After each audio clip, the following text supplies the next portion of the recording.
L'île où vous ne voudriez jamais mettre les pieds. Vous en avez sûrement déjà entendu parler. Il s'agit de l'île de North Sentinel, une île d'où les gens ne reviennent pas. Un territoire encore inconnu coupé du monde. Que cachent ses habitants? Qui sont-ils? Attachez vos ceintures car aujourd'hui on va tenter de résoudre le mystère autour de la fameuse île de North Sentinel. North Sentinel est une île au sud de l'Inde où un peuple qui depuis des milliers d'années vit sans avoir eu de contact avec notre civilisation. Les seuls réels contacts qu'il y a eu ont été à la fin du 19e siècle lorsque les colons anglais ont capturé des enfants du peuple local et les ont ramenés plusieurs années après terrifiés et malades à cause des maladies occidentales, comme la fièvre ou la variole. Depuis, plus aucun contact positif ne s'est effectué si ce n'est un scientifique qui en 91 a réussi à échanger avec les sentinelles. Et encore, il n'y a eu que des échanges de nourriture. Aujourd'hui, à chaque fois qu'un hélicoptère ou un bateau s'approche, les populations habitant l'île se montrent menaçantes et tirent des flèches, et c'est ce qui est arrivé à un missionnaire chrétien qui, en tentant d'évangéliser l'île, s'est fait abattre par la population. Depuis, le gouvernement indien, officiellement propriétaire de l'île, a décidé de laisser la population en paix et de lancer un vaste plan de protection pour que l'île soit sécurisée à la fois des touristes un peu trop courageux, mais aussi pour qu'aucun navire ne perturbe la tranquillité de ses habitants.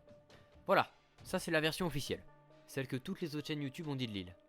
Personnellement, je voudrais m'intéresser un peu plus en faisant mes propres recherches sur l'île de North Sentinel. Tout d'abord, comment vivent ses habitants? En me baladant sur Google Earth, j'ai remarqué que le centre de l'île, la forêt, est totalement vierge, et je n'ai remarqué aucune construction apparente si ce n'est que des formes qui pourraient être juste des arbres morts. L'île est composée d'une forte faune forestière et de quelques plaines, le tout entouré de diverses plages.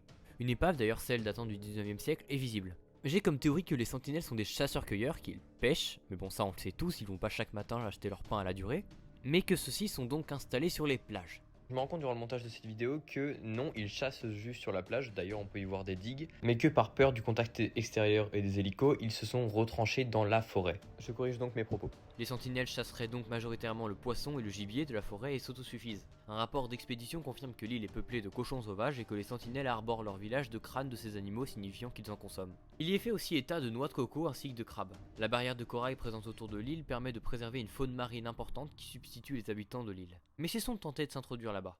L'objectif de cette vidéo est de vous montrer que cette société vit paisiblement et en autarcie sans l'aide des autres pays. Les populations locales semblent vivre dans une époque révolue. Tâchons donc de ne pas les en sortir. J'espère que vous avez apprécié cette vidéo. J'ai bien aimé me renseigner et jouer au détective en fouillant toute l'île sur Google Maps.